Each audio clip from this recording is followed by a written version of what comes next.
We'll go ahead and get started now. So, hello everyone. First off, from all of us at the Autism Society San Diego, we'd like to welcome you to our first edition of the I'm New virtual workshop. Thank you all so much for investing your afternoon with us to learn more about the many services, opportunities, and resources available in our community for autistic individuals and families in San Diego. It's not lost on us that there's a lot of other ways you could be spending your afternoon, so we really appreciate your dedication and promise to make the next couple hours very much worth your valuable time. So, just to set the table here, we've got a jam-packed agenda to cover. My name is Dustin Tracy. I'm an executive board member and treasurer of the Autism Society. I'm joined today by 3 fellow members of our board of directors, each with a diverse insight and a unique perspective that we believe you'll find helpful. So we'll go around the horn here and introduce everyone, starting with the brainchild of this and many of our great events and programs over the years, Shirley Fett. Hi everybody, thanks for joining us today. So as Dustin said, we're really happy that so many of you wanted to join us today. And we miss seeing everybody in person, but this is the new normal for us. So again, thank you for joining. My participation with this project is that I am a long-term board member of the Autism Society San Diego. I am involved because I have 2 adult sons, ages 27 and 29, who I would say are probably level 3 autism. They still live with us at home and of course are the love of our life. So I'm very dedicated to making sure that our community stays bonded to each other, that we stay informed, and that we continue to advocate for everyone on the spectrum and their families. Professionally, I am a nurse practitioner. I'm a family nurse practitioner, and I currently work for Vista Hill Foundation, and I work in the mental health arena. So my background in autism has come into quite good use professionally for me as well. So thanks for joining us, and I'll turn it over to Gilda. Hi, I'm Gilda Fowler. I have a son on the spectrum, adult son on the spectrum. I'm an active board member, and I'm very happy to join Autism Society Board of San Diego, and love to be active, and I'm invested in this because of my love towards my son and helping the community that I live in. So I really taking this whole thing very very close to my heart, and I'm very happy to be here. Thank you for coming and joining us for this workshop. Appreciate that. So I pass it on to Annette Jones. Hello, everybody. I'm so glad that we are able to provide this valuable information to you. I have been so impressed with the activities and the events with the Autism Society, and keep pinching myself that I'm a board member. I come to the Autism Society as a school psychologist. I work in Chula Vista Elementary School District and have several years of special education as my career. So I look forward to presenting a portion of today's information to you. Thank you. All right, well, thank you all. As I mentioned before, my name's Dustin Tracy. I'm a husband and proud father of 2 beautiful girls, my 8-year-old Gracie and 6-year-old Allie, who is on the autism spectrum. I've been involved with our organization since searching for a lot of the same answers we're looking for today, almost 4 years ago. When my youngest was diagnosed at 2, my wife and I had no idea what autism was. We had no idea where to start, and really trying to sift through the massive amount of information out there was just completely overwhelming for us. So, trying to speed up that learning curve was how I found the Autism Society to begin with. And when I did, I really realized that, there's such enormous benefits to learning from those that have stood in my shoes previously. And that by listening and learning from their experiences of the past, both good and bad, I could really take control of my present. And that kind of brings us to why we're all here today. So, as a group, we wanted to offer that place to start for our community. to help us create a roadmap for accessing the valuable services and support specifically available for our families in San Diego. So our goal today is to try and make you aware of what's available out there. But in reality, all of our kids are different. So not every child needs every service. You know your child best. So work with your trusted resources, and then make a decision as a family which may be most beneficial for your child. So, a couple of housekeeping items before we launch here. We're going to try and do a virtual Q&A at the end of this call. So if you have questions along the way, there's a lot of people on the call, so opening it up at the end may be a little tough. So if you have questions along the way, please email them to info@autismsocietysandiego.com. Once again, info@autismsocietysandiego.com. If there's time at the end, we'll try and address as many of the. Justin, it's .org. Oh, excuse me. My apologies. That's an important distinction. So .org, and we're going to try and make it as we're going to try and get it to as many of these questions as possible at the end. And any that we don't get to directly on this call, we'll definitely follow up with you directly and get you all the information you need. Second, a copy of these slides are going to be made available to all participants. So really, just try and kick back, take in as much information as you can, take notes on some of the items that maybe aren't on the slides, but understand that you're going to be getting a copy of the slides coming to you after this presentation. So without further ado, we'll go ahead and get started here. So, the purpose of this workshop is to really provide families and community members with an autism family member information about the many services, opportunities, and resources available in San Diego. So, like I said, there's going to be a lot that we're going to cover today. So we're going to try and provide generic information, kind of from a 30,000-foot view down. Any specifics we can follow up with after the call, or however you best see fit. But with that, we'll kind of get started. So next slide, please. So these are just kind of an overview of the agencies and services we'll be covering today. San Diego Regional Center, what their role is, how they kind of come in and out of your life as your child ages. School districts, their role in integration with other programs. Private medical insurance, integration with federal programs, when do they pay versus some others. Medi-Cal, be it an income-based or waiver-based Medi-Cal access, and how to both access that and what they can step in for. Going to briefly cover IHSS, what it is and how to access it, cover SSI, and then just a few adult service agencies and the Department of Rehab and where they come into play. So like I said, we got a jam-packed agenda to get to. We could probably spend a day on each of these topics if we had the time to.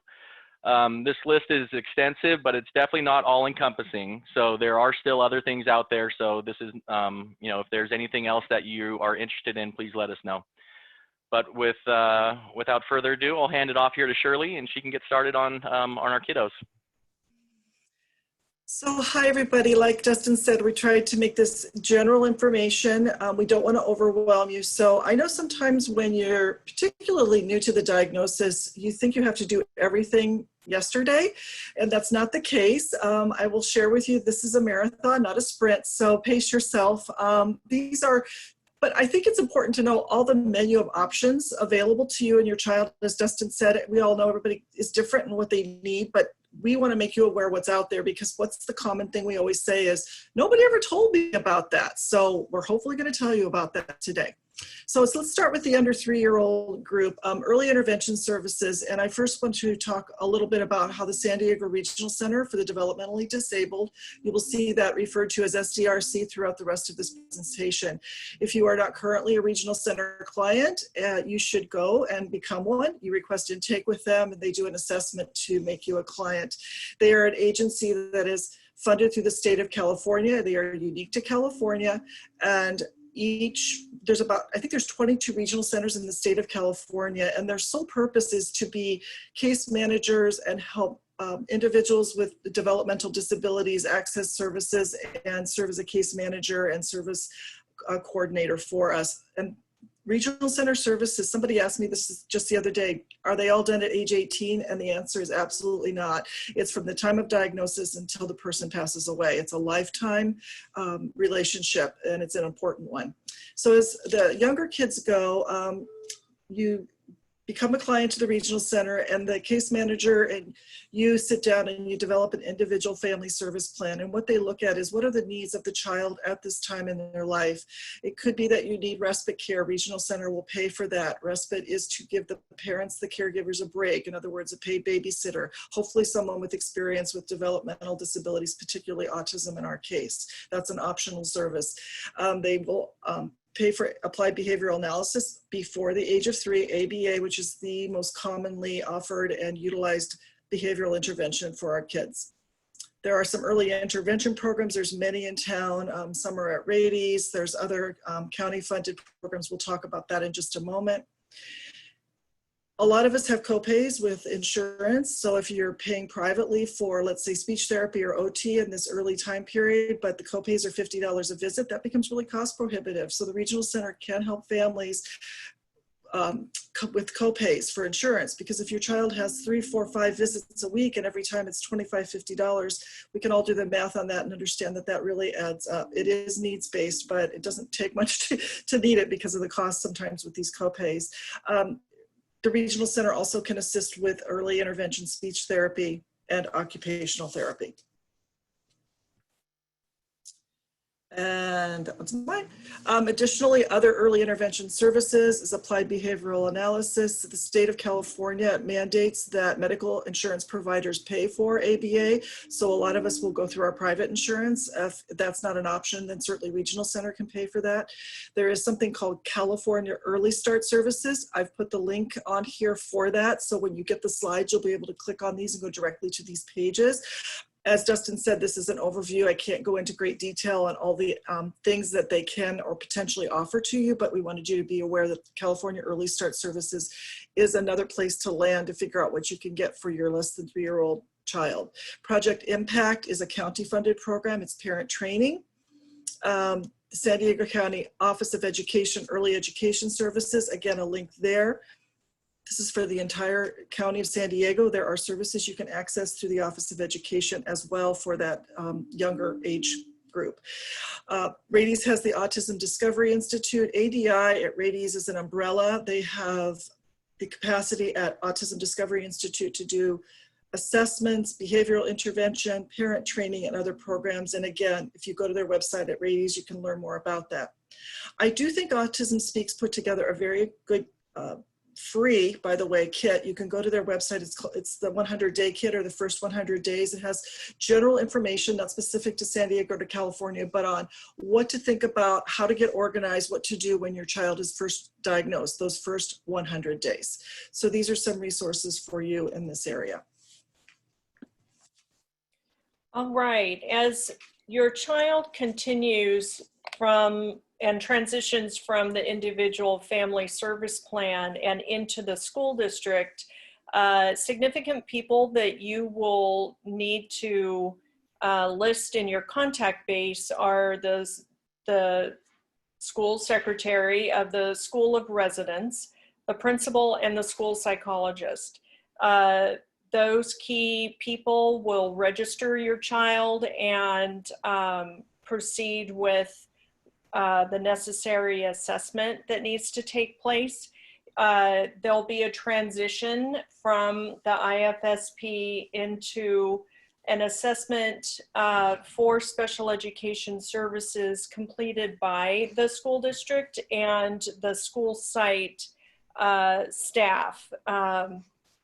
If your child during the ages of 0 to 3 has received speech and language therapy or occupational therapy, adaptive PE, physical therapy, the school-based team will assess for that. If you are suspecting that, or if you've just received a diagnosis, then I encourage you to approach the school-based team with multiple communication manner, you know, letters, phone calls, email notes. It becomes a cohesive team to further your child's education and to apply the necessary therapies. Let's look at the individualized education plan. So after assessment has taken place, or and specifically the transfer from IFSP to individualized education plan, the amount of time determined for academic instruction, possible speech therapy, occupational therapy, counseling, adaptive PE. The districts do supply music therapy, vision therapy, and then later in the years at 14 and 16, transition planning comes into effect. The IEP is so crucial to have open dialogue with the school-based team. I cannot encourage parents enough to be in communication with the team as often as they would like, and to request IEP meetings as often as they would like. Each IEP is, you know, goals are established and progress on goals are relayed to parents. And if there's any question on the benchmarks, the markers for achievement, then the service personnel will be able to answer those and to be in, excuse me, dialogue with the parents as the student is progressing. After school programs are so cool for students to participate.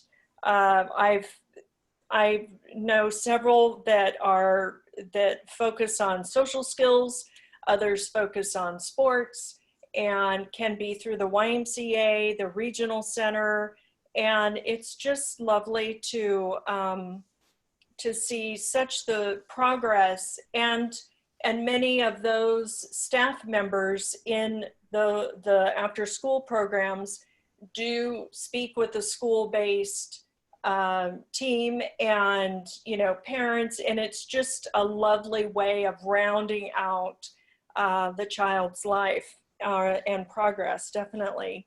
The regional center, I said, hosts social skills programs, and then independent living skills, which will be further detailed later in the program. So it's just a really nice continuum. All right, so, and speaking of continuum, as the child is making progress, we definitely want to incorporate their desires and their skills and their interests and develop continue to support them with an IEP that is relevant and moving them toward either diploma from high school or certificate of achievement. And a certificate of achievement is geared for students who will focus on vocational skills in their adult life. Also, during high school, community-based instruction is an important program for students who might follow the certificate of achievement track. Students who are following the diploma track will receive supports within either the public high school or private high school, and continue in that way with a diploma, and then, you know, produce the diploma to higher education. And that will also be spoken of later on as well. So continuing to the next slide. We've spoken about applied behavior analysis. So it can begin if needed, during the 0 to 3 years. Many of our preschoolers in special education do receive, at 3, do receive ABA and after school hours. Right, and so the medical insurance will support that and continue to support that. Relationship development intervention is focuses on social skills and theory of mind with adults and service personnel. Speech and language pathologists assist with this.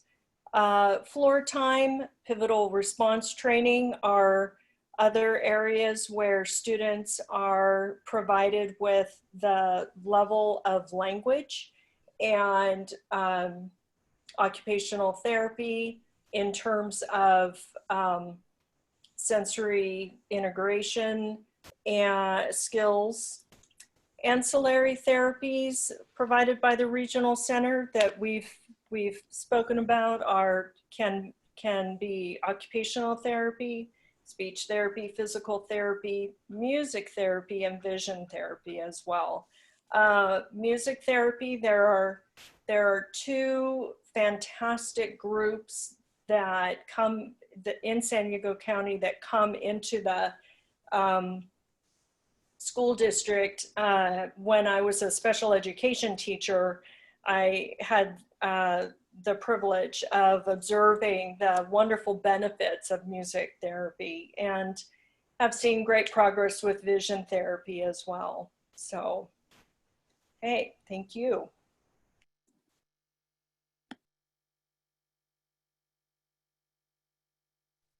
I think you're muted, Shirley. Am I okay now? You can hear me? Yes? Yes, you're okay. good. Sorry about that.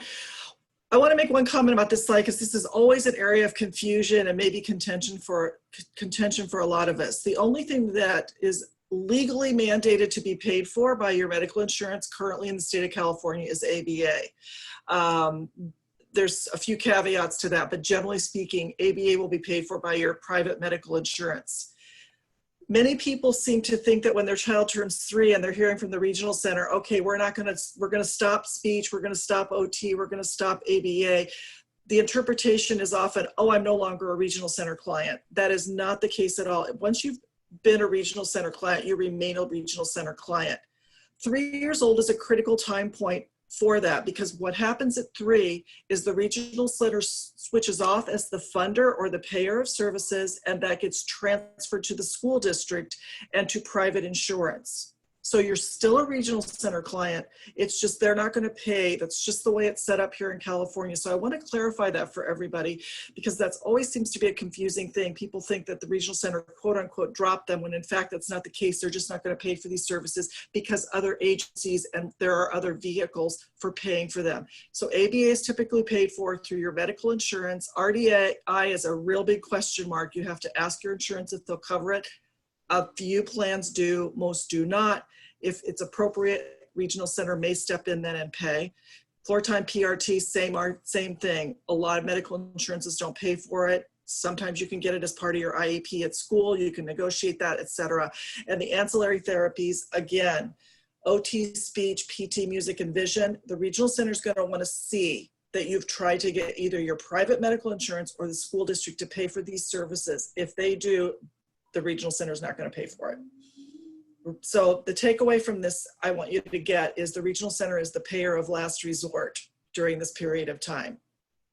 So you got to try all the other possible funders for services. And if you get your denial letters, and then you go to the school district or whoever, or go to the regional center, pardon me, and say, look, I tried, my insurance said no, the school said no, but clearly my kid needs OT, let's say.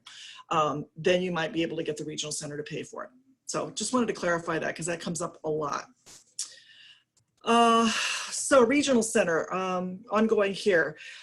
All regional center clients are eligible for Medi-Cal. Okay? So I want to make that clear. It doesn't matter what the parent's income is. So you will hear a discussion often about, how do I get Medi-Cal? I have private insurance. I make too much money. In California, there's a special category of Medi-Cal for the developmentally disabled who are regional center clients, and that's called the waiver, or that you get a waiver letter, meaning they're waiving the family's income and saying, no, your child can get Medi-Cal because of their need, because of their diagnosis. It's not based on income. So I encourage all of you who have kids that are regional center clients, if you have not gotten Medi-Cal for your kid, for your family member, get it. Because if you've got, say, let's private insurance, Blue Cross Blue Shield, but your deductible is $2,000, you can have them bill Medi-Cal as the secondary, and it'll cover what your private insurance does not pay. Okay, there's other things that sometimes your primary insurance, medical insurance may deny, and then you can go to Medi-Cal and they may cover it. Some of our family members have very expensive medications that are cost prohibitive. Medi-Cal can help offset the cost. So there's lots of reasons to have Medi-Cal. We'll continue later and share with you some other reasons why, but I want you all to know that everybody who's a regional center client is eligible for Medi-Cal, either regular Medi-Cal, which is based on your income if your family qualifies. If they aren't, then they can get it through the waiver. Another service, and that waiver letter is obtained from your regional center case manager. You have to ask them for that. And they write a letter and you submit that with your Medi-Cal application to show that this person is eligible. Respite Care is hours granted to you and your family per month that you can use to take a break. But the purpose of respite is not to be a babysitter while you're at work. It's to provide the family and you with a chance to go on date night, or to go get your hair done, or to go play with softball with your softball team. It's a break for the parents or the caregivers.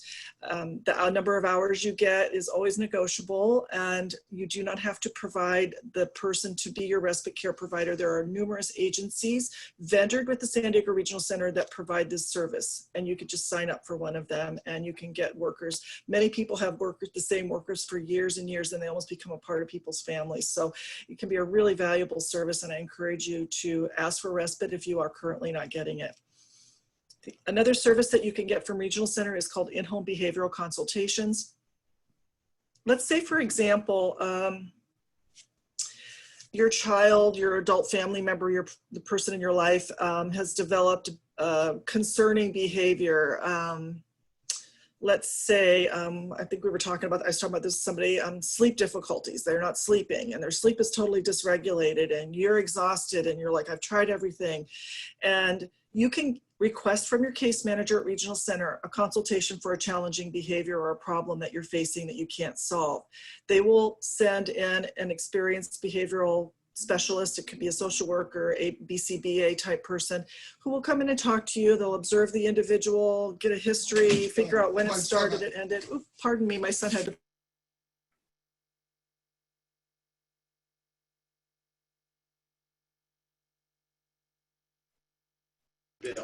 Sorry, working from home. So you can request a behavioral consultation. And what will happen is they'll send somebody in, as I said, to do an assessment, and then they can help problem solve and then come up with an action plan. So let's say the person is, biting their nails off till their skin comes off. There's all kinds of things that could happen potentially. So that's a valuable service. A lot of people don't know that, and it's separate from all these other services that you're getting. So it's specifically for a targeted, challenging behavior or concern that you have. Again, we've talked about assistance with insurance copays. Regional Center also can provide support for individuals who have a lot of aggression, propensity for violent behavior. There are 3 services you can request to help address crises, intervention, violent behaviors in the home. One of them is called Safety Alert Inc. It's a vendored agency with Regional Center to help you in the moment if you're having a crisis. Again, you can request an in-home behavioral assessment, as I've already outlined for you. And there is a new program called START, which is a proactive program for individuals with autism who are at risk of out-of-home placement due to their aggression or violence, individuals who've been to the ER, individuals who are have demonstrated aggressive behavior. The purpose of START is to provide proactive intervention. So not safety alerts in the moment the person's acting out. START is designed to help families that are identified at risk for this to come up with, why is this happening? Ways to strategize to minimize the violence and aggression so that they don't necessarily get out of home placement or residential placement if that's not what the family chooses. So that's something, again, all three of those have to be requested through your case manager. And then Regional Center, should the family decide or individuals decide, and this is true not just for the 3 to 22, but this is throughout the lifespan, there are individuals who the family opts to have them move into a group home. And so the Regional Center is a key and integral part of that process in terms of identifying group homes, also funding for that type of placement.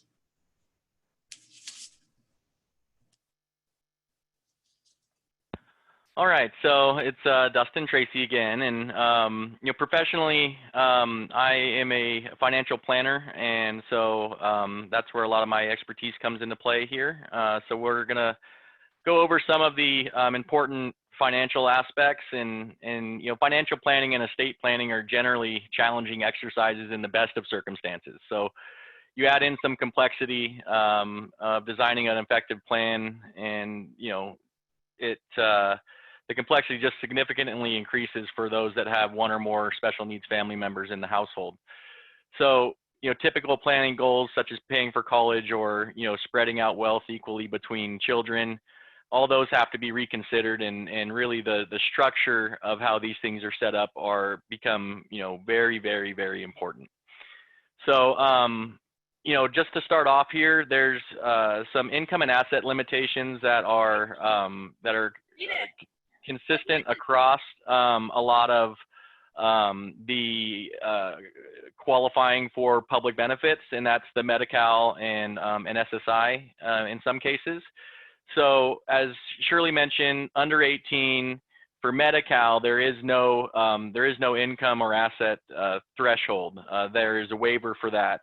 But when it comes to SSI, which is supplemental security income, for those that are less than 18, they do look at family household income as one of the thresholds that they look at for payment there. The amount of income is really determined by the number of people in that household, and so it varies depending on household size. But there is an ability to receive SSI for your minor child as long as the household income does not exceed a certain threshold. For over 18, the onus is really put onto the individual with the disability. So we're no longer talking about a child, we're talking about the individual's own assets and their own income.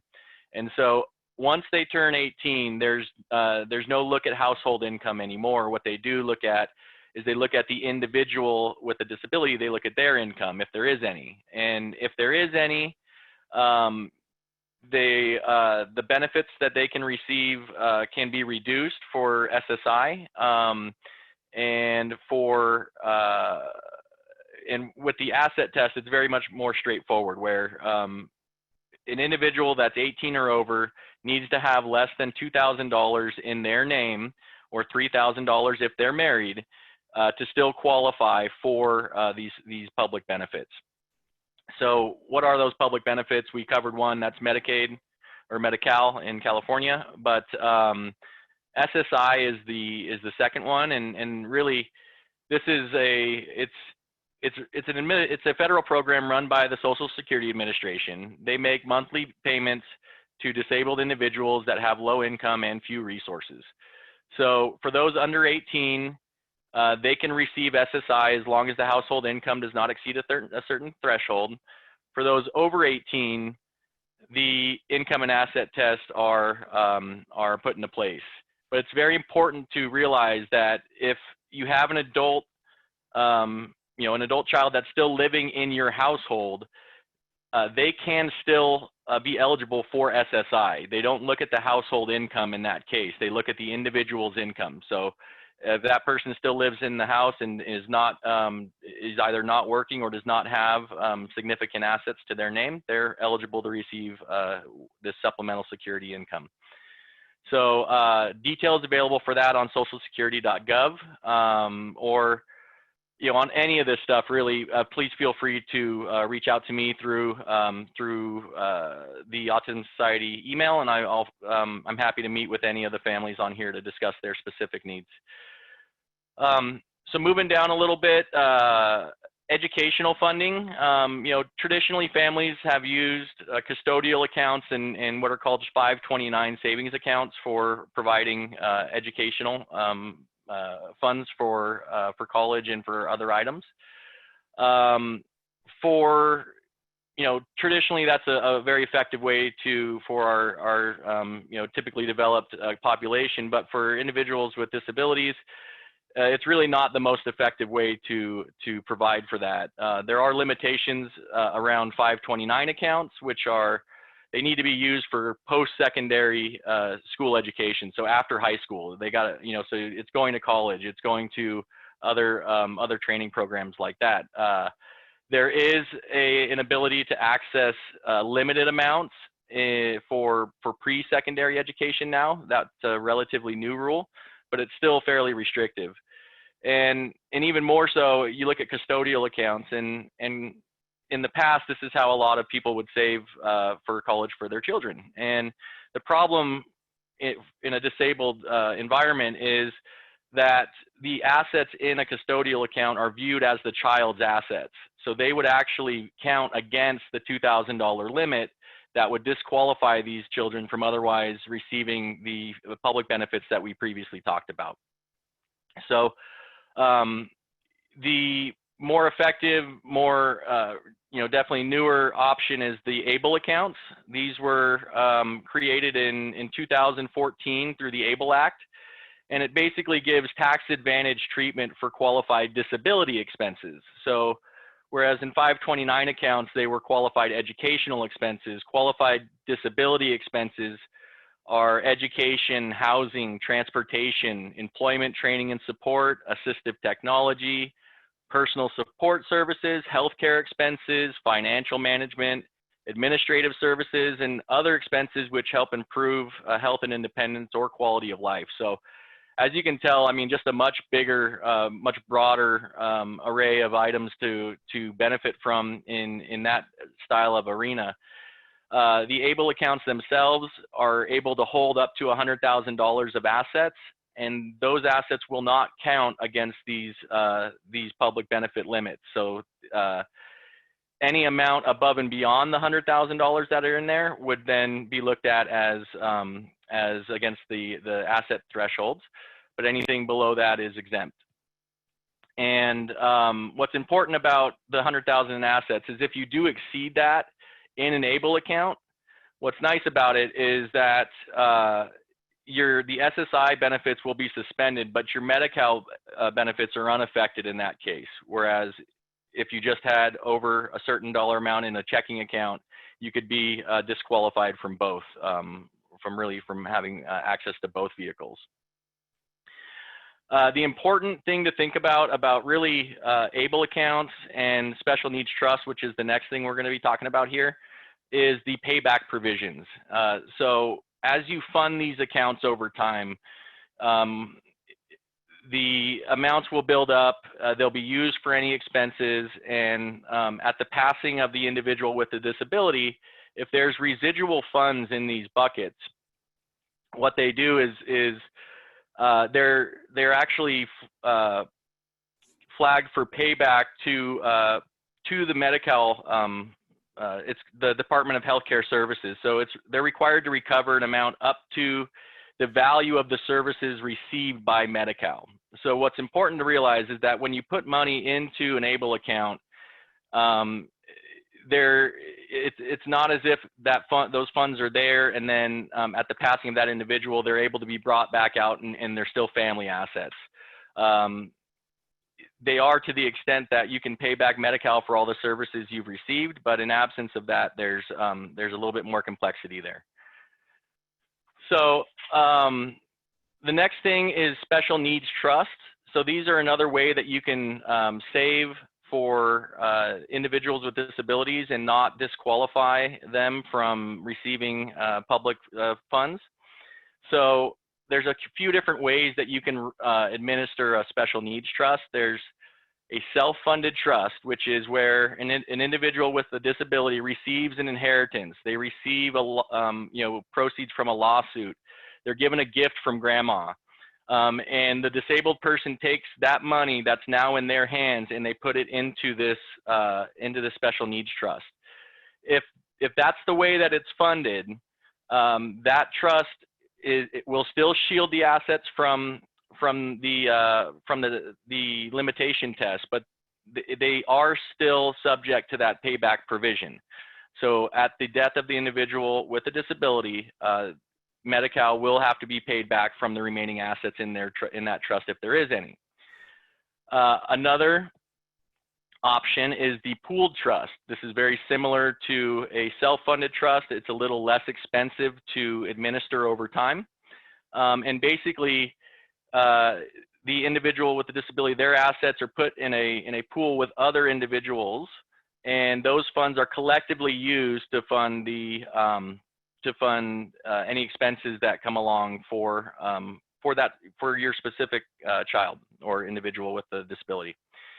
And at the death of the beneficiary, the remaining trust assets are either used to repay the state agency via the payback provision, or you can leave them in that pool and they'll be used to fund expenses for all the other disabled individuals. So it does give you a little bit more of a benefit than just having it go directly to Medi-Cal. Now, the best way to fund a special needs trust, and the way that you should really be thinking about anyone that is going to be leaving money to a child with a, leaving money to grandchildren, to a child with a disability, is really to structure it in a way where it's a third-party funded account. And that means that grandma takes money and instead of gifting it to their grandchild with a disability, they gift it directly into a special needs trust for the benefit of the individual with a disability. And it's a simple redirection of where the funds are coming from. But the big benefit here is that this is the only type of account where there is no payback provision requirement. So any funds that go into a third-party funded special needs trust at the death of the beneficiary can then be taken back out in their family asset, and there's no repayment back to the federal agencies. So very important to think about to that aspect, because really a very well-intentioned gift can not only disqualify individuals from SSI or disqualify them from Medi-Cal, but it can if that does happen, there's a big legal fight to try and get those services back into play. And so it's simply a way to structure either a gift or an inheritance or whatever it is. Being very careful about how that's brought into the plan is I can't be more clear on how important that part is. So a couple other features of trust and special needs trust and really wills and estate planning that I think are important to touch on here are to include successor guardians into plans. So this is where a parent or guardian should identify someone to take his or her place as the primary caregiver of the disabled person in the event he or she becomes unable to fulfill that role. So in absence of naming someone in a court-approved document, if no successor guardian is ever named, then a court proceeding has to happen to then name that person. So to avoid the headache there, make sure that in your estate planning documents you have a successor guardian that is specifically nominated to take over in your shoes. Secondly, and this is a lot not thought of nearly as much, but I think it's just as important, is a plan of care document. And really, it's in addition to naming the successor guardian, but a plan of care document can really help facilitate the smooth transition from one caregiver to another. And what this is it's not a legal document, but it's more a personal communication from the current caregiver to future caregivers that really go over the preferences of the disabled individual and the way that they communicate the best, their personal preferences with respect to clothing, with respect to housing, educational, recreational. I know my daughter will only drink one specific type of Capri Sun, and if they change the label on it, she won't drink it. And so it's these style of things that if I were, something, God forbid, were to happen to me and my daughter, who is nonverbal, 6 years old, can't tell the person what she wants, there's a very defined document that go over all the things that are really important to her and what in just the easiest way to transition care from one person to another. So next up is in-home supportive services.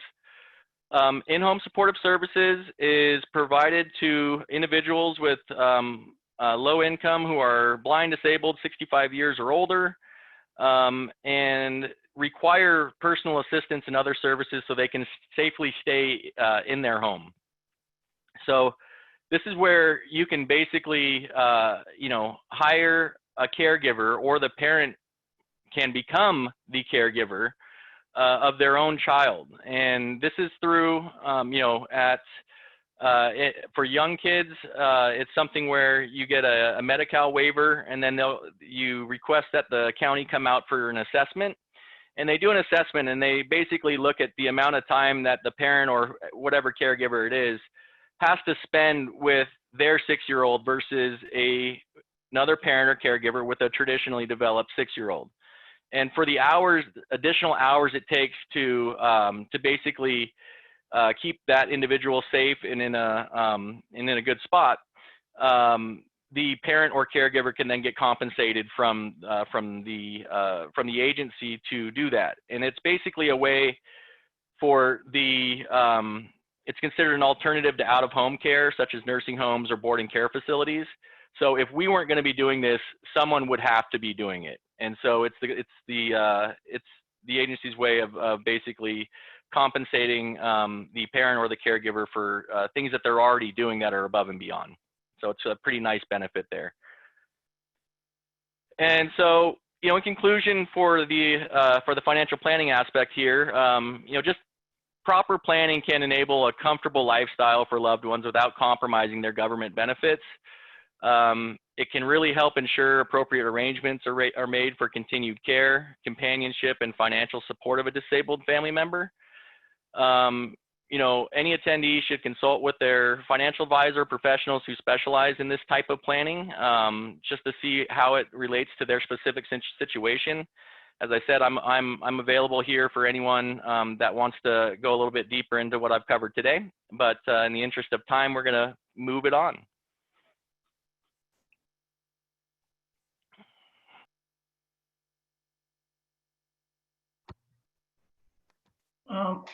Okay, so education for 18 years and older, options that we have are C2C, College to Career program, is a partnership with select community colleges to serve individuals with intellectual disabilities and autism.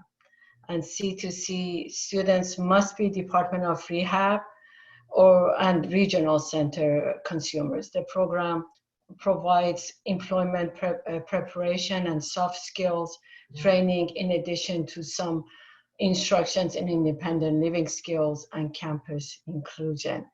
The participants are expected to be included in these specialized services in addition to regular educational or vocational classes provided by the college. So the goal of this program is for the C2C students to become employed in a competitive, integrated, community-based job. And the next option is we have different credit vocational programs at our San Diego community colleges. San Diego Community college districts. San Diego consists of San Diego Miramar College, San Diego Mesa College, San Diego City College, and the C2C program in San Diego collaborates with San Diego Community College District. So that's good to know. Also, other community colleges we have are Cuyamaca, Grossmont, and Southwestern and Mira Costa College that offer different credit vocational programs, and of course San Diego Continuing Education as well. The non-credit classes, including DSPS classes, offer at the San Diego Continuing Education, Cuyamaca, Grossmont, Southwestern, Mira Costa, and community colleges. So it's good to know about that. And example of DSPS, non-credit DSPS classes will be like life management, career prep, food preparation, wellness management, beginning computers, communication, and social skills, and so forth. So it's good to know that these classes exist, and you can go to the website of this of the San Diego Community College District or other the other colleges to see what classes they're offering. Next. We have in college living experience. We provided the website for you to click on, and once you get the slides and to get more information. And college living experience, they support young adults with their post-secondary academic goals, independent living, and social skills. And next is Project College at USD. And Project College offers a week-long college experience every June, aged 17 to 22, with a developmental disability or on the autism spectrum. So it's a nice resource to have. We have it in San Diego. And next is Tailored Day Program through SDRC, which can support students in college, individuals with the help supporting individuals with their registration, enrollment, selection of courses, accessing disability support student services, participating in campus life, attending classes, taking notes, completing courseworks and assignments. So these are the good things to, it's a nice program to have to support students with disability on campus. Next is DSPS, Disability Support Programs and Services. The counselors partners, the DSPS counselors partners with students to determine what kind of accommodations they would need in order to optimize their success in the school with their classes. And the services include note-taking, testing will be basically the amount of time will be double. Instead of 2 hours for them, test will be 4 hours, access to technology center, and so forth. And next is Nfr Vocational Program. Nfr program, they offer different programs. One is Nfr Tech Software Program, that software testing program, that prepare individuals for employment in the high-tech industry as entry-level software testers. And next is like Nfr offers Nfr Works, which provide vocational training for entry-level office work, shipping and receiving, production assembly, copy, mail center, data entry or data reporting, and so forth. And another program they have is software codes for young adults 16 plus, and they have to be on diploma track, I guess, for that program. And then we have Department of Rehabilitation Program, which they support different programs to help prepare students from high school, adult school, community colleges, and universities onto a competitive workforce by providing services such as workability 1, 2, 3, 4, weekend work, and college to career. And these are really, the goal of these services is for students to get employment preparation, job development, and putting their foot into the industry and getting a competitive job, part-time or full-time. So that's their main goal. Next, I guess. Okay, thanks, Gilda. And I want to just comment before I go to the next slide myself. This is Shirley. You do not have to, this is one of the caveats. You don't necessarily have to be a regional center client to get Department of Rehabilitation Services. So just as an FYI, that isn't contingent. It's one of the rare times it's not contingent on eligibility. You can get DOR services even if you aren't a regional center client. So next slide. Okay, Thank you, so you're welcome. So a lot of times we will hear people say, well, what does the regional center do? I think sometimes when our kids are younger, like that 3 to 18, 3 to 22-year-old range, sometimes we feel like, well, they aren't really doing anything, and people feel like, why do I need to consider to be a client? And I do understand that. Sometimes maybe the only service you're going to get from regional center might be respite. And that's it, because all your other services are being filled by other avenues. It is extremely important to remain active with the regional center, even during those younger years, even if you feel like they're not doing very much, because as your child gets older and becomes an adult, they become increasingly an important part of the services that they will receive. So this is a quick overview of all the different kinds of services that a person may access as an adult with regional center. There's something called an adult day program. Again, we're going to go into a little bit more detail on each of these in the following slides, but as an overview, there's adult day programs, tailored day programs, supported employment, supported living, independent life skills training, there's paid internships, and we'll touch on self-determination, which is coming down the pike soon. So one of the options when a person exits school, and that could be at age 18 if they get a diploma, or age 22 if they are receiving a certificate of completion, is the regional center will meet with you and the school team to develop a transition plan as they exit school. One option could be what's called an adult day program. It's a community-based program served by San Diego Regional Center clients, and it's available based on the individual program plan, with a focus on the individual's person-centered plan. Person-centered planning is a tool that's often used as individuals become adults to say, what does this person really want to do? What are their wants, their wishes, their dreams and desires, and trying to develop a life plan based on that. The day program is, again, funded through the regional center. I want to say there's over 30 different agencies in town that provide adult day programs. So you have lots of choices as you're moving into this arena. It is 100% community-based, and the typical ratio is 1 job coach or staff member to 3 to 4 individuals in the community. There are some, though, that do offer behavioral programs, which tend to be site-based. So there are individuals with autism who cannot be safely in the community at a 1 to 3 or 1 to 4 ratio.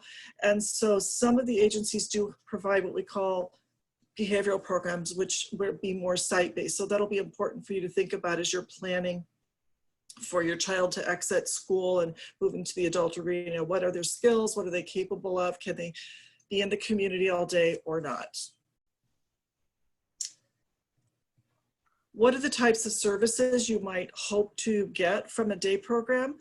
Developing and maintaining self-help and self-care skills, developing the ability to interact with others, making one's needs known, in other words, communication, and also learning how to follow instructions or directions.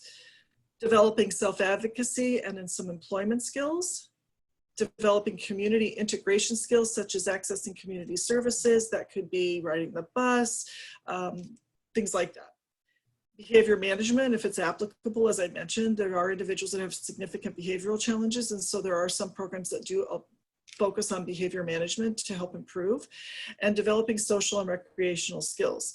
These tend to not be the academic track that Gilda was talking about earlier. So again, there's choices. There are academic programs, college and vocational programs that she outlined. But for individuals who are looking at not pursuing academic activities, college-based, maybe they are appropriate for that, that's not what they want to do, this could be an option for them. Taylor Day program, oh, you skipped Taylor Day. Okay, thank you. Taylor Day program is another program that is a community-based program available based on the program, individual program plan, IPP, and focus on the individual's goals and needs. And this program basically is good for people who want to go to educational, continuing education, post-secondary education, which we discussed before, and this will be a good option. Or they have other things going on, so they don't want to be in full-time day programs, so that's also a good option for them. Types of services include employment opportunities, helping individuals with job search or volunteer job search, updating resume, cover letter, and so forth. And then next types of services they provide is post-secondary education, which supporting individuals with their registration, enrollment, and selection of classes, accessing Dsps services, participating in campus life, which we talked in previous slides. Then socialization and recreational services, which basically they focus on personal safety, interpersonal relationship problem solving for the individual being in the community, going to college campus, or going to do get together with friends, ordering food and so forth. So they're working on all that interpersonal relationship and so forth. Next one is independent living skills. They focus on mobility training and personal shopping, money management, doctor's appointments, and so forth. So these are nice goals to have depending on the person's IPP. So for them to include them in the limited hours they have, which will be usually about 8 hours max for Taylor Day program, 8 to 10 hours. So it's not 32 hours, it's about 8 to 10 hours. And next, I guess, supported employment. Supported employment is another option for individuals who are really ready to go get into the job market, and basically an employment arrangement for integrating people with intellectual disabilities into the workforce. It's a form of employment in a competitive workforce in which wages and benefits from an employer are expected. So that's for those who are ready for this kind of, getting into the job market, this will be a good option. They have individual employment one-on-one, which provides support to find work in businesses, help them with their resume and interview skills, what to wear, and how to get to the workplace from home and back. So they work on bus and trolley routes. And they also provide job coaching in order for them to maintain and securing their job. The job coaching usually is limited time, and they gradually reduce until the individual can perform most of their duties without assistance. And next one is employment in a group setting, 3 to 8 to 1 coach. And this one is basically they work in the community for a fixed number of hours in a week, and the schedule will depend on the needs of the employer. So each person is responsible for a different job assignment, or they can work as a group in order to perform service jobs in their community. And the funding can come either from the Department of Rehab or Regional Center. Department of Rehab supported employment services are typically limited to 24 months and then transfer the funding to regional center usually picks up afterwards. So that's good to know. So anyway, next. All right, so next up are the supported living services, also provided by Regional Center.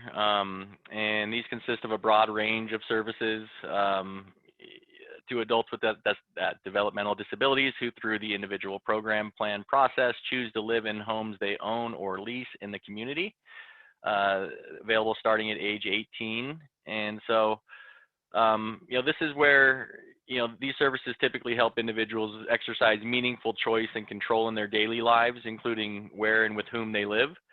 So it's designed to foster positive relationships, full membership in the community, and work towards their long-range personal goals. So some of those services may include assistance with selecting and moving into a home, you know, choosing who you're going to be living with, acquiring, you know, household items, learning how to go through daily activities and emergencies, and you know, becoming a participating member in the community, and really managing personal affairs, financial affairs.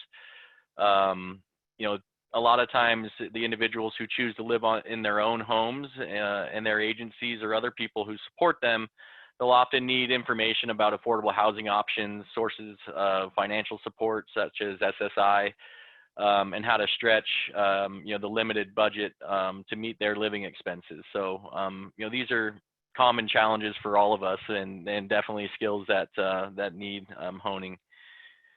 So, next slide, please. And, you know, this has been touched on a couple times before on a few previous slides, but independent life skills training, you know, goal is to provide supports for an individual to live by themselves unsupervised, you know, occasionally with a roommate or spouse, eligible also at age 18. Similar, you know, similar services as far as money management, budgeting, meal prep and meal planning, really health maintenance here. I mean, really, you know, scheduling doctor's appointments, taking medications, socially, how they, you know, how they can initiate and maintain personal relationships, you know, dealing with dating, parenting skills, all sorts of things that we may not be thinking about. And in addition to that, vocational skills, so where you can learn and apply essential skills necessary for entering into the workforce, like developing a resume, searching for employment, completing applications, developing interview skills. You know, a lot of the items that you need to learn if you're going to be living on your own. And so it's just another one of the available services provided by Regional Center here. And off to the next slide.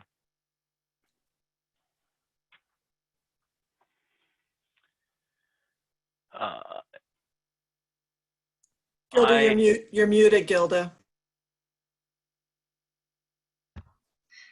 Thank you, Shirley. Paid internship program is another service offered by Regional Center. The purpose of this program is to increase the vocational skills and abilities of clients who choose via their individual program plan IPP process to participate in an internship. So the goal of this program is basically includes the acquisition of experience and skills for future paid employment, or for the internship itself to lead to full or part-time paid employment in the same job. For especially now, the whole goal is for our wonderful adults to get into competitive workforce and mainstream into that. So this is a really good tool to do that. Individual is either learning a job in a typical setting, a specific trade or craft. They're learning to start a micro enterprise for self-employment. So these are for people who have a lot of artistic talents, and they can create different crafts and so forth. They can sell those and create a micro enterprise business for themselves. The program is funded through the State of California Department of Developmental Services in conjunction with the Regional Center. People who are involved in this process are basically the service coordinator who authorized the program, internship program, the supported employment, which basically they do the helping the individual with the job development and support. The worksite manager, who does basically work on the scheduling and performance of the individual, and then agencies who work on FMS, financial management services. They take care of the payroll and the liability insurance. And of course, the intern himself or herself that would basically required to do fill out the application, do the internship duties according to what the job site manager wants them to do, and also fill out their timesheets. So that's a really great program for our wonderful adults to get into the job market, in the competitive job market. Next slide, please. These are the different examples of macro businesses we had in the County of San Diego, and we just put it out here for you guys to know what's out there. Some of them may have been canceled because of the COVID-19, but it's good to know that these venues are out there for you guys to look into if you have an adult who is very talented and wants to start a macro business. So for example, the one we have macro business fair at TIEE, they were going to be on 4/28, and Cheryl Babroff is the contact person, and we have the contact information here in this site, which you in the slide, and you will get the slides and you can follow through if you're interested. Ocean Beach People's Organic Food Market Craft, which was going to be May 2020, and we have all the information, contact, and costs for getting a table and so forth for that. Amazing Lace is going to happen February 21. I don't know if with COVID-19 will happen, but the event is also costs some minimal amount for the vendors to pay for to be part of a macro business coalition. And then SoCal Etsy Guild Market San Diego, which you also need, it's a monthly event and you have to pay a small amount for table and be part of that event. So anyway, this is a good piece of information to have for those people who have a high interest in macro business. Okay.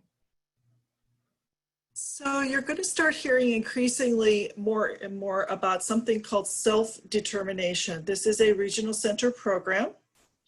So again, this is not just for adults, by the way. This could be for anybody who is a regional center client. It's currently in the early rollout phases, but the anticipation is that by 2022, this will be a choice for all regional center clients to choose for their services.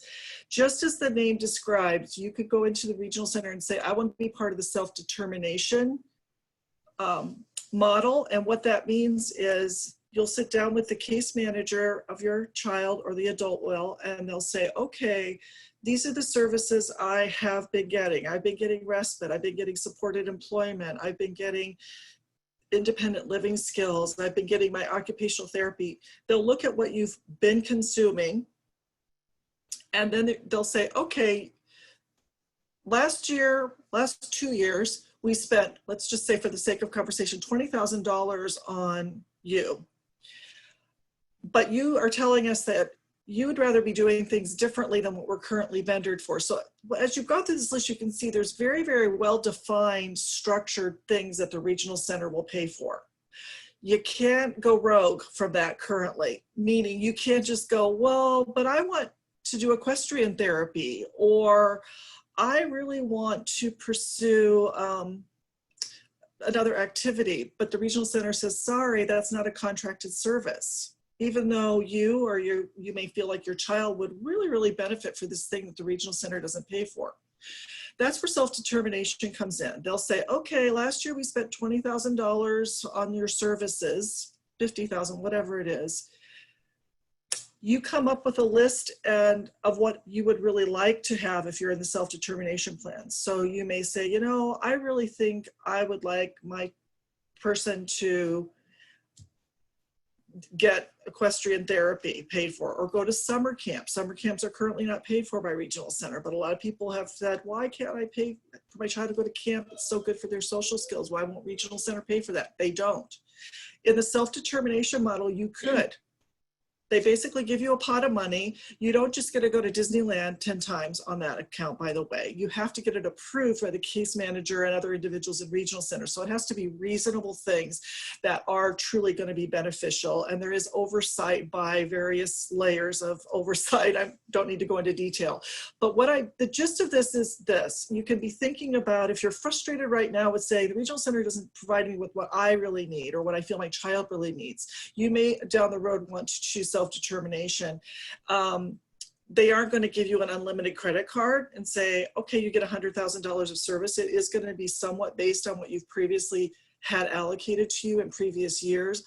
Obviously, if life changes and circumstances change and you need to move into your own apartment or you need to move into a group home, they're going to fund that, even though that wasn't part of your services before.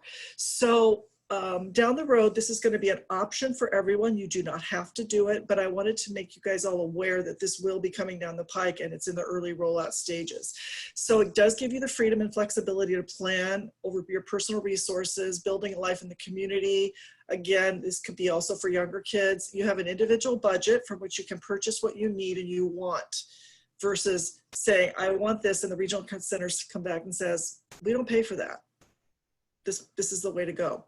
It gives you more choices and flexibility in choosing services and support. The focus is on you or on the individual.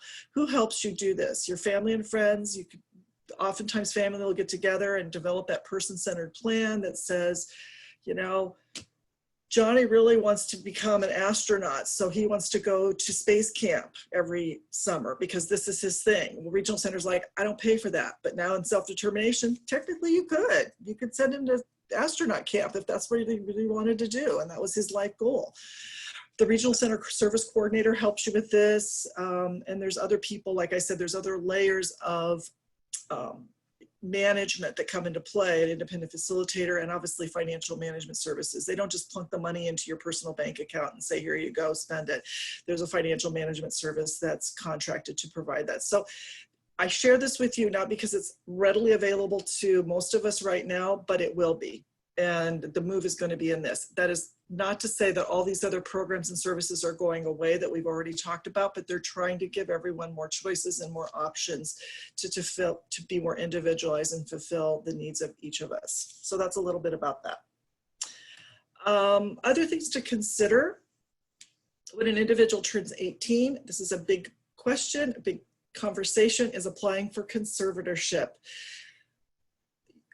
We can apply for conservatorship starting at age 18. It is determined if someone is impaired to the point where they can't safely make decisions for themselves in areas of financial management, taking care of themselves, individuals making good choices in terms of safety. In other words, somebody who really needs somebody else to help make those decisions for them in order for them to be safe and healthy. Parents or caregivers will apply for something called a conservatorship. It's a legal process. And what will happen is the regional center has to come out, the regional center case manager who's been working with your child will come out and do an evaluation and submit a document to the court stating whether they feel and concur, yes or no, this person should be conserved. So they do render an assessment and an opinion.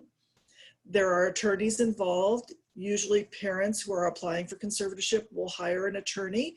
Legal Aid Society of San Diego can assist with that process for free if that's economically difficult.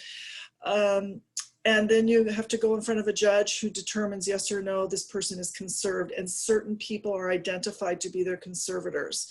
I am the conservator for my two sons. They needed that, as my husband and I are, and it is a legal process.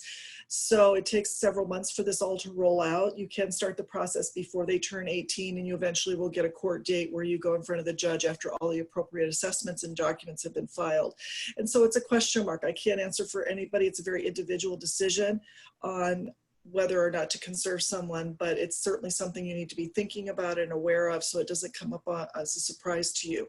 I will share with you that when my younger son had to be admitted to the hospital for a procedure, and he was already 19, I think, or 20 at the time, and the people at the hospital, when we were doing registration for admission, asked me for his conservatorship paperwork, even though he's obviously disabled.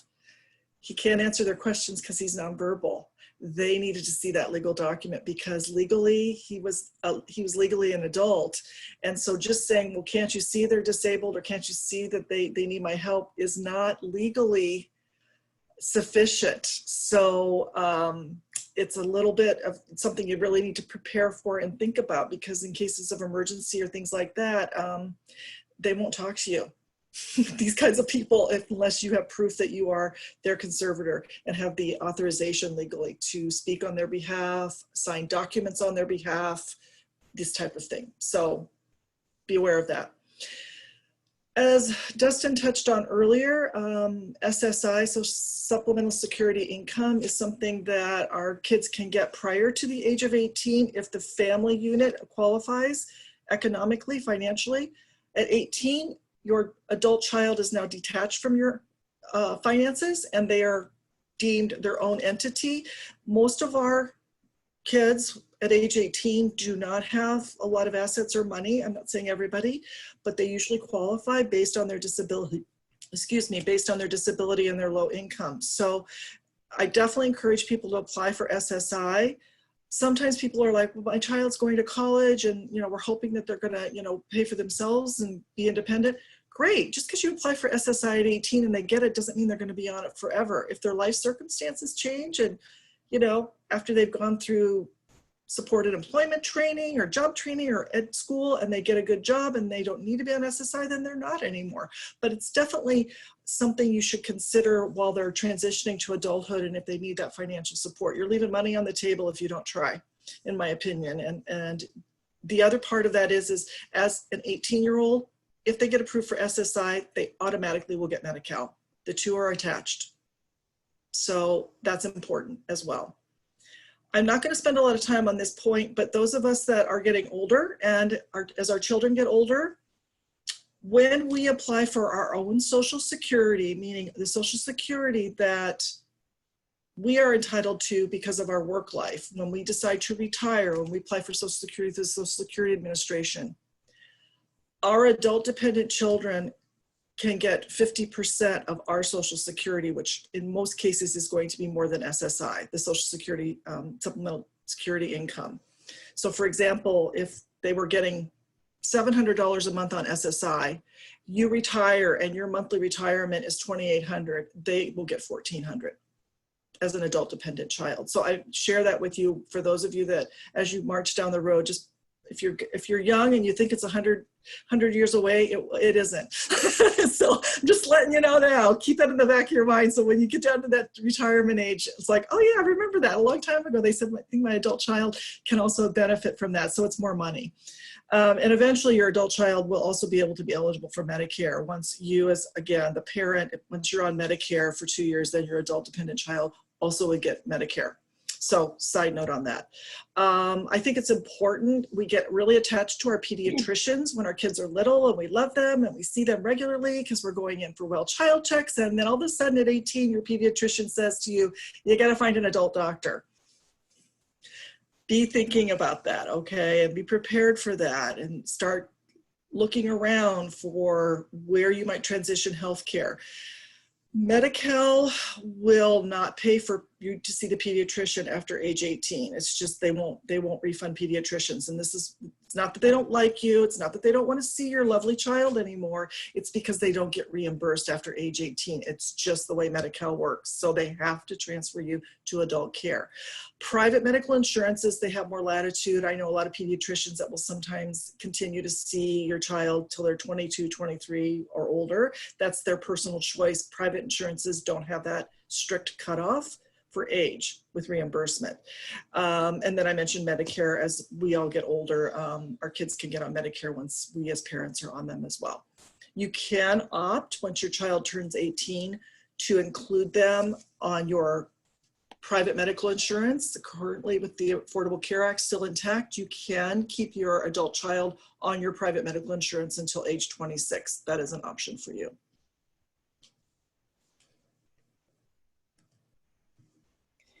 Okay, and then, so fabulous, fabulous information. As a previous, when I was a special education teacher for students at the high school age, I encouraged my parents to research conservatorships. So thank you so much, Shirley. And you know, when we were putting together the presentation, it was always it was so cool to see how information has changed from when I was providing services for, you know, that led to the independent skills. Okay, and then Shirley, this is also really fabulous information that you've given us too, the disabled parking placard. So that should definitely be researched. You know, it can be quite, well, it can become a safety issue, you know, weather conditions, sensory conditions, and, you know, if parking is far away, then, you know, the disabled parking placard is very valuable in certain times. And then look at all the wonderful activities. So San Diego Zoo, Safari Park, SeaWorld, Legoland, companion passes, SDG&E care. That was another information point that was very interesting for me.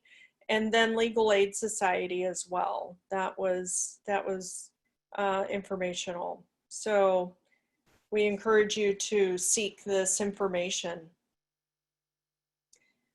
The next slide includes other benefits too. As a school psychologist, Sorry, Annette, I think this one's Dustin, if I'm not mistaken. Yeah, Dustin. Okay. I know I'm stepping in. I was glancing through these. I just have to say, you know, just all activities to foster language is so valuable. Okay, Dustin. Perfect. Well, thank you, Annette. And I mean, kudos to Shirley once again and the whole team here for that previous slide where, you know, we've just gone over about an hour and a half of some pretty deep things here. Seeing some of the benefits that you can take advantage of for having a child with autism or developmental disability is nice. And so, you know, having those options are important. And I know me personally, I've you know, learned about pretty much all of them from Autism Society and taken advantage of most so far. So we really appreciate that. But just to further the fun part of it here, we have a whole lot of you know, of activities that are made available for our community. So, you know, sports for exceptional athletes, beginning at age 5 and going, you know, all the way up to adults, you know, offer over 20 sports to participate. And, you know, trying to even fill a board with 20 sports is tough enough, but they cover basketball, baseball, bocce ball, bowling, skiing, snowboarding, cycling, football, soccer, softball, all sorts of sports. And so anything that you, that your kid or what your adult child or you know, anyone has an interest in, there's a spot that can be filled there. Miracle League of San Diego. So this is a challenge, a softball or baseball league for ages 5 and up. There's 2 locations in North County Coastal and in Central San Diego. Important thing on this one that I really love about this program is the buddy system that they use, where they pair your child or up with the buddy throughout the whole season. So they always have you know, someone right there that they can rely on and that can coach them through certain situations. So that's just a great benefit. We love that kind of one-on-one work. The Challenged Poway Youth Basketball League is, they have a really cool relationship with USD basketball where they'll get the players from USD to come out and for a day and get involved with the kids, and you know, just another great great opportunity in Poway for to get your kids more active. Tap Fever Studio. Interesting stuff here. There's free adaptive dance classes, tap or jazz, available. So, you know, more information on the website there. Autism Tree Project just has a ton of variety of programs. I mean, from dance to horse therapy to Lego therapy to mentorship programs with local sports teams. Really another great local nonprofit that we you know, we love what they're doing. The City of San Diego, so Parks and Rec, you know, great variety of programs. You can go on their website today. They have online cooking classes, they have yoga, they have sculpting, they have virtual field trips, virtual bingo, virtual Zumba. I mean, all sorts of things that can keep you or you know, your kid pretty interested. Another one that I definitely just learned about as part of this program was the Federal National Parks and Federal Recreation Lands All Access Pass. So you can either go on the website that's on the screen there, or you can also just go to Cabrillo Monument and talk to one of the rangers there. It's a $10 fee. So they say it's free, the pass is free, but there's a $10 processing fee. But it gives you access to over 2,000 federally maintained parks and monuments. So really cool benefit there. And of course, you know, Special Olympics San Diego offers 11 Olympic-style team and individual events, provide meaningful training and competition opportunities. They have a youth program from 2 to 7 where they really get into some interesting activities. But overall, just another great organization and another way to, you know, to get your kid out and around other, you know, other individuals from our community. So that's all I got on this one. So next slide, please. And of course, you know, this one is very near and dear to our hearts. You know, Autism Society San Diego. Make sure to check our website for any of the details that are going on around what we offer. We offer various camps for individuals of all ages. Camp I Can, ages 6 to 17, held at a couple local YMCAs. Aware is our adult program where we have summer recreation activities. And Surf Camp, ages 5 and up, one-to-one instruction with a surf instructor for an entire 4-day camp. So that's one of our more popular items. And Family Camp is another one of our great programs that is at Camp Marston up in Julian, and it's got a couple times a year where they have a weekend camp with all sorts of fun activities there.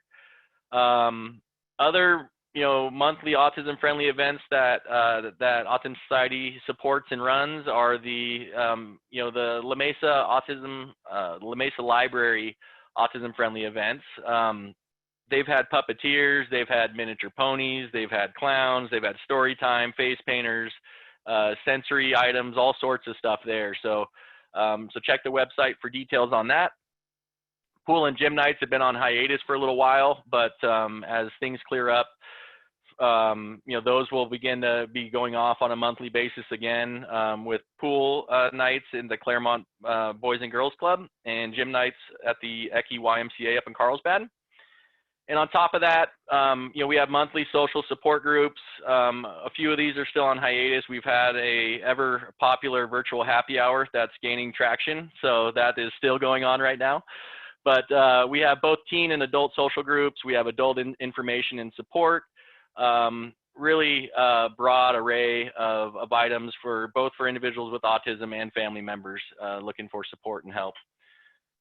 Membership at Autism Society San Diego includes eligibility for our various camps, at times discounted Disneyland tickets, eligibility for research grants, generous scholarship options for some of our camps and programs. And, please visit the website for any additional details. And thank you very much.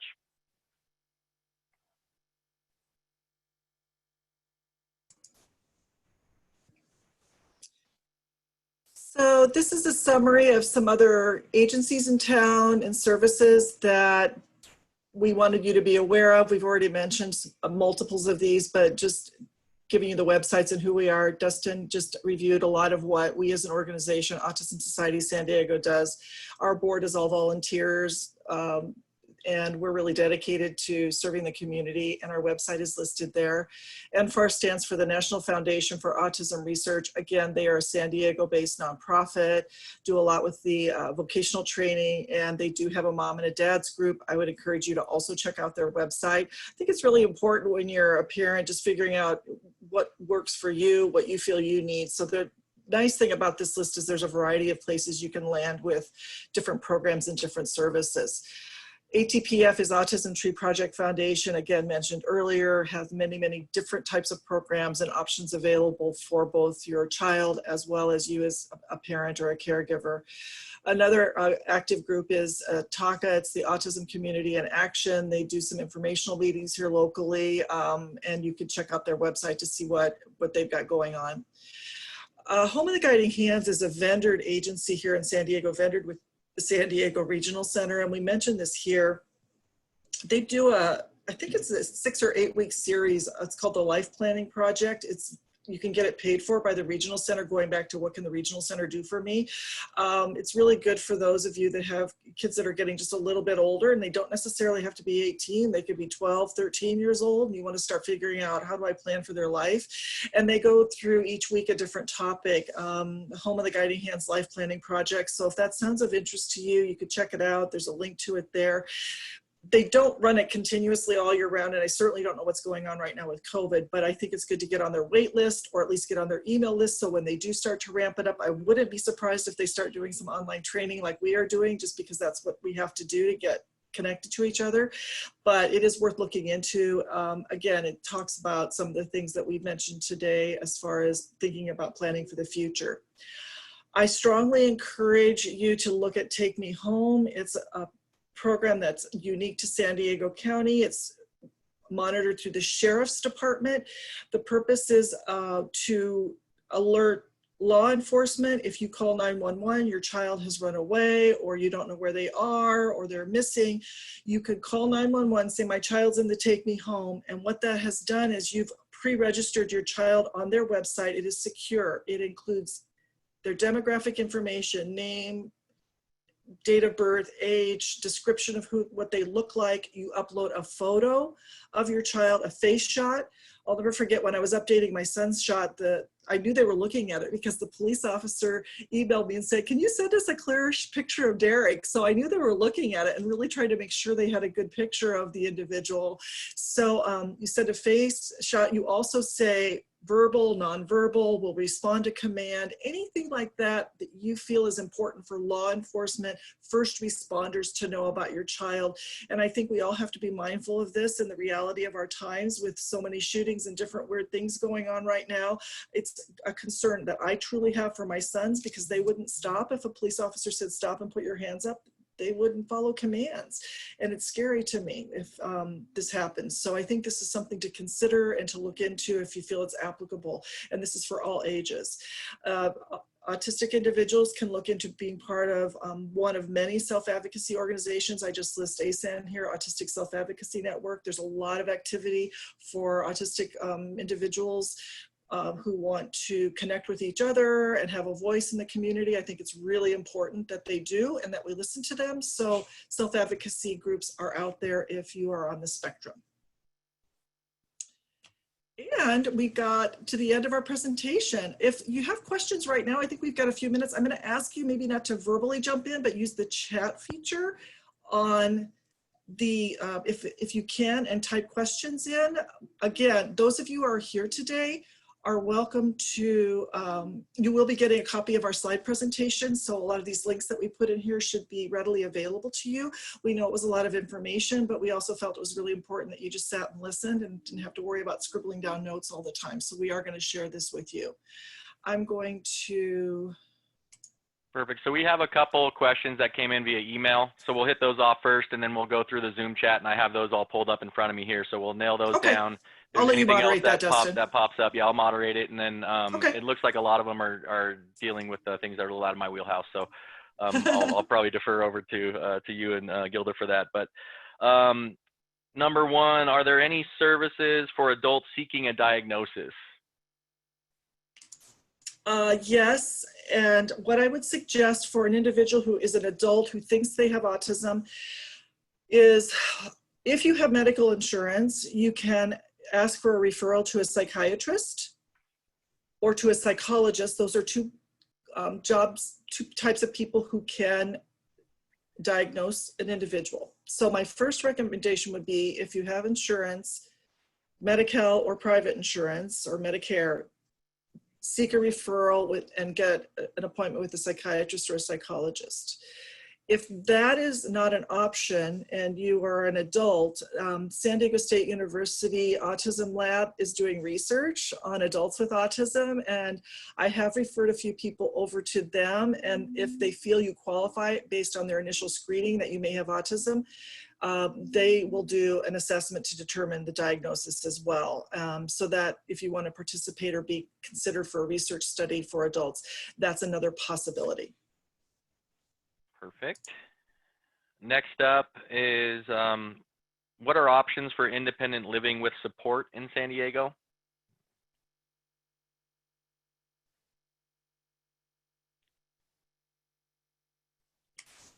I'm not sure whether, like, you mean location of where to live, or what kinds of services are, we kind of went over what services are available to help somebody live independently. That could be supported living, it could be ILS, independent living skills services, that type of thing. In terms of actual housing, I'm not sure if that's the focus of the question.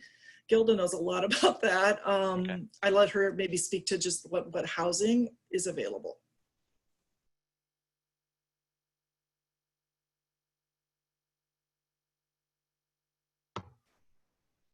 Housing for people who want to live independently, is that was the question? Yes.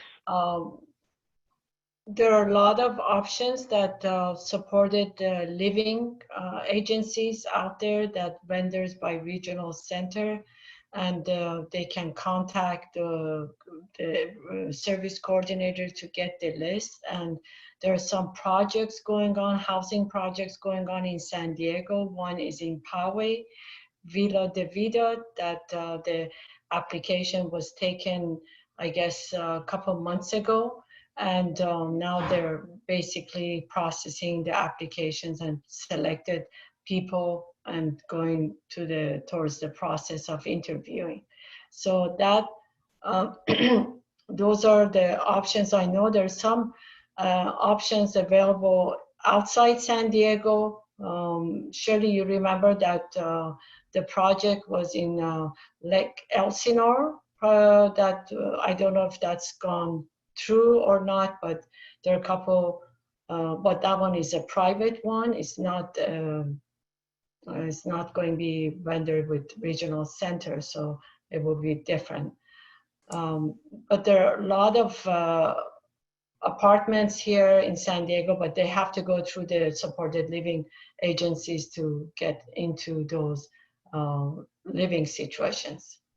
So I want to add to that, though, just so you guys are clear, Regional Center doesn't pay for rent, yeah. FYI. So this is a huge roadblock in San Diego for all of us. They do not pay rent. They pay for you to live. They might pay for a roommate to come and live with you as part of supported living, but they don't pay rent and utilities. So if the individual's on SSI only as income, good luck finding a place to live. I hate to say it. So but this is a huge challenge. I would encourage you to, as soon as your family member is 18, to put your name on the Section 8 housing list, which is low-income housing. It's a 10-year plus wait list. So even if your child, you know, at 18 isn't going to move out and live on their own, their name might come up when they eventually are ready, you know, 10 years later. So Section 8 housing, and I'll add that to the slides. I didn't think about that. Is it something important to consider, at least getting your name on the list? Even if your name comes up and they call you and you're like, yeah, we're not ready for it, they'll just pass over you. Believe me, there's plenty of people after you that would take it, but that is how you're going to get some rental assistance. Thank you, Shirley. All right, so we have another one that looks like it may have been answered by another attendee, but just is it true that Regional Center only covers copays for ABA? So that's not true. They do cover ABA services under 3, and then that transitions outside of Regional Center. But there is still plenty of items that Regional Center does fund throughout the process, even after you know, age 3 up until age 18, where, as Shirley mentioned, they may serve as only a respite provider, but they will become back to the main servicer once the child ages outside of the school system. Can I give you a real quick example? My son's required general anesthesia at Rady's for dental work, and our private insurance had like a $200 deductible, and I think we were on a PPO, so we owed 20% of whatever the was remainder of the bill. Medi-Cal paid for that. So Regional Center won't necessarily pay for it. They might if you don't have Medi-Cal, but that kind of goes back to in order to get the Medi-Cal waiver, you have to be a Regional Center client. So it's really important to keep that relationship going. And there's value in, like I said, copays and things like that. Excellent. All right. Let's see. Okay. So that's already been answered. That's already been answered. Do we have access to any mentors? Or can we refer out to any that we know of? What age are we talking about? Does the Autism Society have mentors for parents or caregivers who are new to this? Casey. We could, not officially. Have Casey. Casey looks like she wants to say something. Casey's on our board and she's volunteering. So maybe if you send us your name and email saying you're requesting a mentor, we can, and kind of what your needs are, perhaps we would be happy to try and match you up with somebody. So I do have to say our happy hour support group, which is our North County support group, anyone can come. We talk about all sorts of issues, life, struggles, services. We do this all of the time. So please just come and then we'll answer your questions and come up with a mentor or friendship. I have relationships with many people, whether it's coffee or email or text message. So. And we have supports group for adults, which will start in September, right, Shirley? And that can be also another good support and mentorship for people who are seeking for different services and solutions for the problems that their adults have. But I'm also respectful that sometimes people just want a one-on-one and don't want to necessarily talk about everything in a big group. And I'm respectful of that. I know lots of people over the years feel that way. So if you prefer kind of a more intimate one-on-one mentorship, I certainly respect that and understand that might be more beneficial. You know, not all of us want to talk to a whole lot of people, and I get that too. So.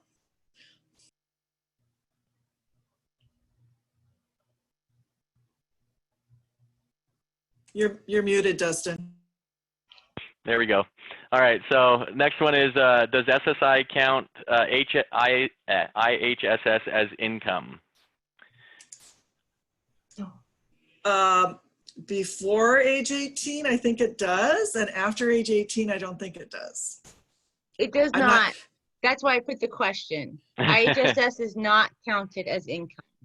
You have to show it. I don't know why, but they don't count it. And the reason I know is because my 16-year-old son gets SSI and I get IHSS. Perfect. Personally, firsthand experience. All right. I would always say though, it's better, it's because there's a lot of weird caveats to that. People getting child support, there's all kinds of layers to people's financial absolutely. situation. There's so I many would definitely say we're not experts in this area. Yes, this is specific to, well, I get child support, I get all that. I'm divorced, I get IHSS, and I have a second job. So all of that said, IHSS does not count as personal income if you are an in-home provider, which means you are the parent and your child is the one impacted with a disability. That is the only scenario IHSS does not count. Well, thank you for that. Next one, do they get Medi-Cal if they get Medi-Cal? So I'm seeing shaking heads, so that looks like a yes. Next one up, how do we get the free companion pass at parks? So I can definitely take this one on. I have in the past taken a photocopy, like on my phone, of my daughter's IEP to show that. They've never asked for it. It's kind of the honor system there. And to Casey's point right there, they can't ask what the disability is or ask for proof. But it is something where you go to the park, you go direct to guest services, and you ask for a companion pass there. You will have to buy a pass for the individual with a disability, but one caregiver gets to come in with that person for free. So that is a big benefit there. Next one up, how do we get, or how can we get self-determination before 2022? I'll let you take this one, Shirley. I think it's kind of, it was kind of by lotto. Happen. Okay. Not going to happen. It's in a pilot program right now. They've already enrolled the pilot participants, and there is not going to be open enrollment or choice to join in until they roll it out for everybody. So it's just the pilot. They asked for applicants. A lottery was set up, and they asked for people to apply for the lottery for the pilot. That's already come and gone, and they've already enrolled the pilot participants, which is what phase it's in right now. All right, perfect. Next up, how can you tell parks and grocery stores your child cannot wear a mask because he's autistic? Do you carry something? Once again, this goes into the fact that they can't ask for what the disability is or anything. If you tell someone that they have a disability and that's why they're not wearing one, then they can't really push or do anything, as far as I'm aware, that can mandate that they make you put one on. So, so do I contact regional center, school district, or local school first? I don't know if that's a follow-up to a previous question. But yes, I've been writing to Petra. Okay. Yeah. Okay. Yeah, so definitely researching school of residence. I know many districts are opening the staff will have access to parents coming up pretty soon. So yeah, definitely make start the communication process, and the special education process can be provided by the principal and school psychologist. So perfect. Yeah. So for a 5-year-old, it's with the school district. Under 3, it's with regional center. Yeah. And I believe that is good. So can we review again real briefly? We got just a couple minutes here on how Social Security works again when you retire. So basically what happens is when you file for your Social Security, if your child is 18 and they are eligible for half of your benefit or all of their SSI benefit. So 9 times out of 10, half of your benefit will still be greater than their SSI benefit. So if you go ahead and it's something that you probably want to contact Social Security Administration about when you start, let them know your situation, and then they can coordinate getting that payment set up for you. The criteria for that is they have to be an adult dependent child, though. I want to make that clear. They can't not be living independent of you, and just because they had autism and they're living in their own apartment and, you know, doing their own thing, they still have to be your dependent. In other words, you're claiming them on your taxes kind of thing. Yeah. So I want to make that clear. It's not carte blanche. Everybody who had autism as an adult can get 50% of their parents' Social Security. They have to be your adult dependent child at that time. Excellent.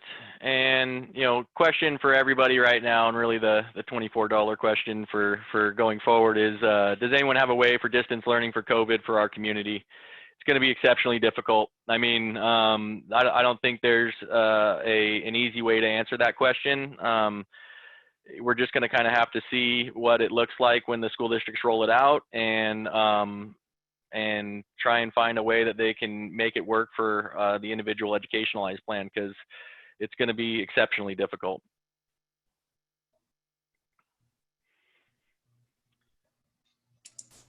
Did we answer the question? It says, for self-determination, can you contact your service coordinator to see if there is an info session coming up? The answer is yes. However, I don't know if these self-determination meetings that they've been having are open to everyone or just to those people who are enrolled. I'm thinking they're starting to roll them out though for general information. So yes, I would contact the service coordinator and say, hey, I'm interested. I've heard about the self-determination. Are there information meetings where I can learn more? That may or may not be happening right now. I know initially they weren't open to everybody. They were only open to people that got chosen for the pilot, but I think they're starting to move into a more general information. So yes, check with your service coordinator on that. All right. Well, I think that wraps it up. I'm not seeing anything else come through. Let me just double check my email box real quick. It does not look like anything else has come through on that side. So if anything else comes up, feel free to email any questions into the email address that we mentioned earlier. It'll also be one of the last pages of the slides that we're going to send out to everybody. And once again, if there's any piece of this presentation that you want more information on, please reach out to us. We can follow up with anyone. And you know, depending on interest in this going forward, it may be something that we roll out a larger scale project behind, but that's still yet to be determined. So thank you all for joining us today, and we really appreciate your time. Thank you. Of course.